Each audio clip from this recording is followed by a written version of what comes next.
Okey, ini adalah summary video untuk topik yang kedua. So, topik kedua sebenarnya kita boleh bahagikan kepada 3 subtopik. So, yang pertama kita akan cerita tentang graph. Kedua, kita akan cerita tentang linear kinematics. Dan yang ketiga, yang mungkin sedikit complicated adalah projectile motion. Okey, kita start dengan graph. So, basically kita ada 3 jenis graph. S ni stand for displacement time graph, velocity time graph dan juga acceleration time graph. Okey.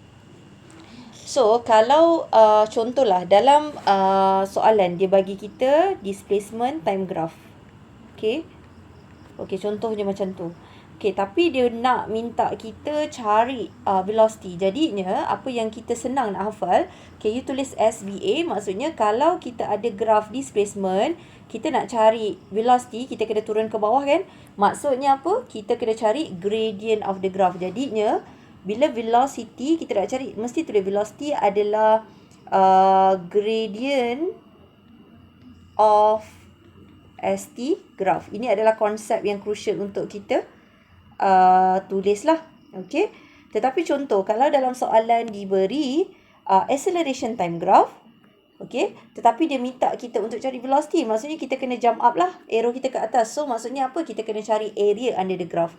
So, bila melibatkan area under the graph ni, ada beberapa bentuk lah. Okey. Yang akan terlibat ataupun memerlukan kita untuk mengingat formula area. Contoh yang pertama, area untuk triangle. Macam mana nak cari? 1/2 darab tapak darab tinggi. Okey. Kemudian kalau you ada square ataupun rectangle, so panjang darab lebar. Okey, ni yang biasa yang mungkin student suka nak ingat lah. Kita ada trapezium. So, kalau trapezium, just half darab dengan hasil tambah side A dengan B. Dan you darabkan dengan height lah. So, height tu yang tegak, bukan yang macam condong tu. Okay. So, yang ini tidak diberi dalam list of equation. So, mestilah you kena ingat lah. Dan tak boleh buat silap. Okay. Yang kedua adalah linear kinematics. Okay, linear kinematics ni melibatkan beberapa kuantiti, iaitu velocity, initial, final, acceleration, time, displacement. Okay, so equation tersebut diberi di dalam list of equation, tetapi you kena take note beberapa keywords yang akan diberi dalam soalan. Contohnya, kalau soalan bagi tahu awal-awal initially at rest that object, so you kena tahu u is equals to 0. So u tu stand for initial velocity. Kalau dia kata finally stop, so maksudnya apa? Final velocity dia pula yang kosong.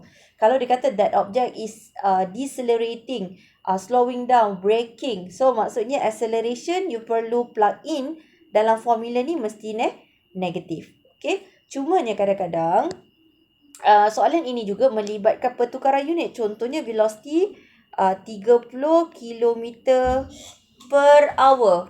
So, kita kena convert kepada meter per second. Kalau melibatkan dua unit, so you tahu 30 km. So, hour mesti kat bawah lah. 1 hour. So, kita nak tukar kepada meter per second. So, kilo pergi meter. So, kita darab dengan 10/3. Okay. And then 1 jam. Okay. Kita nak tukar kepada saat. So, darab 60 darab 60. Okay. Sebab 1 jam 60 minit. 1 minit 60 saat. So, jangan terlupalah. Yang ini pun selalu juga student buat mistake sekiranya melibatkan pertukaran unit. Okay. So, contohnya I ada dekat sini. Objek tersebut bergerak daripada point A kepada point B. So, kalau point itu kita declare dia sebagai initial velocity, so B adalah final velocity, jadinya berapa jauh you bergerak daripada A to B adalah represent you punya displacement. Dan masa yang diambil daripada A dan B itu adalah time taken. Okay. Okay, and then last sekali, yang mungkin student rasakan sedikit payah, iaitu projectile motion. So, dalam part ini, saya bahagikan kepada 3 case. Okay, yang pertama, bila you punya motion ataupun objek itu you project ke atas. Okay, yang pertama dengan angle lah. Okay, you project ke atas dengan angle yang dikira ataupun diukur daripada horizontal.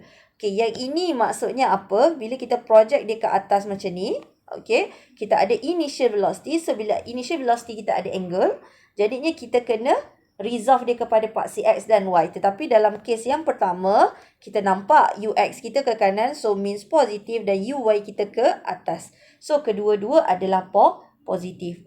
Okey, sama juga dengan yang ini. Ni cuma bezanya kita project objek tersebut dari atas, dari sesuatu ketinggian lah. Tak kisahlah building ke, pokok ke, apa ke. Okey. So, sama juga UX kita akan jadi positif, UY kita akan positif. Cumanya saya nak ingatkan, okey, kalau melibatkan SY adalah displacement along vertical component. Okey, nak mudah, you tandakan release point you sebagai SY kosong. So, kat sini SY kosong. Kat sini pun SY kosong. Okey. Jadinya, bila you nak masukkan, ni maksudnya release point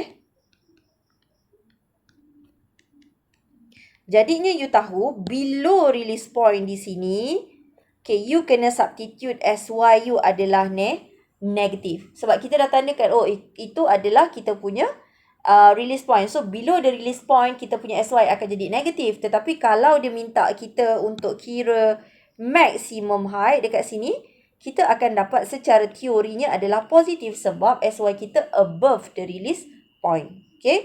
So, nak mudah, tandakan SY kosong pada release point. Maksudnya kat mana objek kita lepaskan. Okay, kalau macam gini, okay, apa itu SY sebenarnya? SY itu adalah ketinggian daripada mana objek tu dilepaskan sehingga dia jatuh. Contohnya kalau dalam ini, dalam yang kita lepaskan pada ground, kita project objek pada ground dan dia akan jatuh pada ground juga. Jadi berapa displacement dia? So SY dia adalah kosong. Kalau ni SY dia, tengoklah kalau soalan bagi kita 35, so maksudnya negatif 35 meter yang kita perlu masukkan ke, di dalam kita punya equation nanti. Okay. Okey, kemudian untuk kes yang kedua pula, ini adalah bila kita ada nampak keywords dalam soalan, initially travel horizontally. Apa maksudnya? Awal-awal, objek tersebut bergerak secara horizontal. Maksudnya dia ada UX which is positif, tetapi UY kita adalah kosong. So, yang ini kena take note.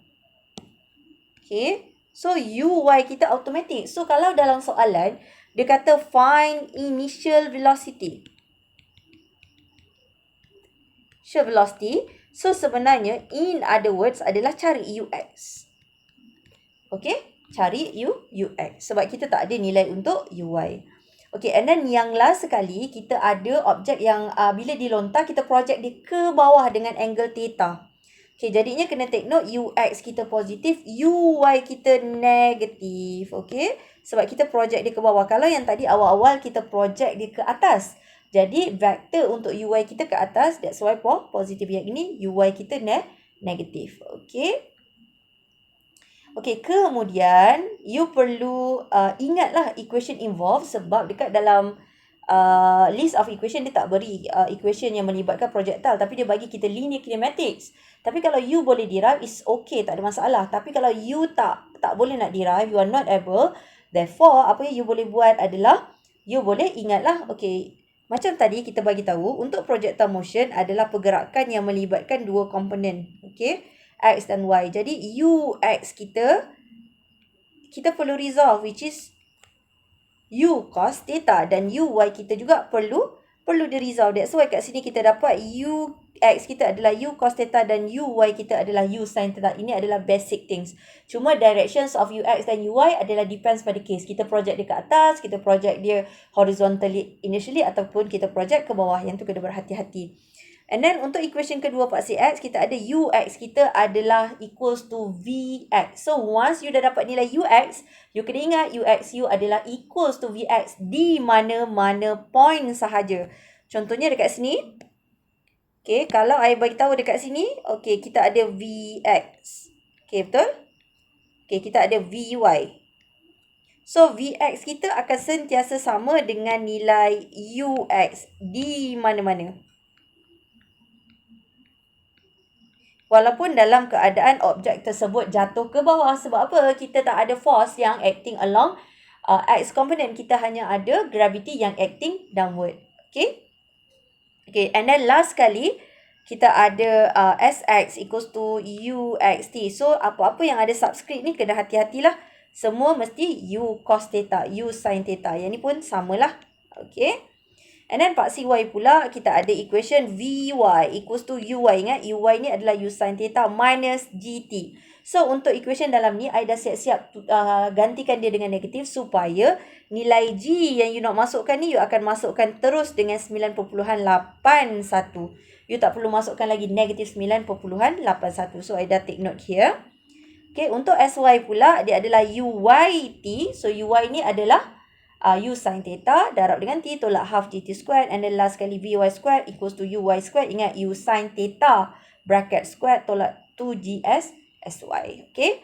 Okay, tetapi bila soalan tanya calculate the velocity at any point, okay, along the projected path. Okay, contohnya dekat sini, dia suruh kita kira velocity. So, you kena ingat ini projectile motion. So, kita ada nilai Vx dan juga Vy.